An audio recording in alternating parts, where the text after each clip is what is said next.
রহিম প্রতিদিনের মতো দোকান গোছাচ্ছিল। আজ একটু দেরি হয়ে গেছে। শেষ কাপে চা ফুটছে তখন। এক কাপ চা দিবেন ভাই? এত রাতে চা?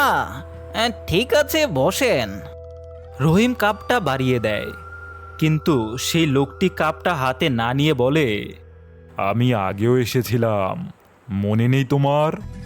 আপনি কখন? আমি তো চিনি না আপনাকে। লোকটি ধীরে ঘোমটা তোলে। দেখা যায় মুখ নেই, শুধু পোড়া দাগ। কাপটা টেবিল থেকে বেশি উঠে তার দিকে যায়। এই দোকানে আগুন লেগেছিল এর আগে। আমার চা তখন ফুটছিল, কিন্তু হঠাৎ আগুন লেগে যায় এবং আমি সেখানেই পুড়ে ছাই হয়ে যাই। চুলার আগুন সাথে সাথে দোকানের বেড়ায় লেগে যায় এবং নিমেষেই দোকান পুড়ে ছাই হয়ে যায়। আর সেখান থেকে একটি চিৎকার শোনা যায়।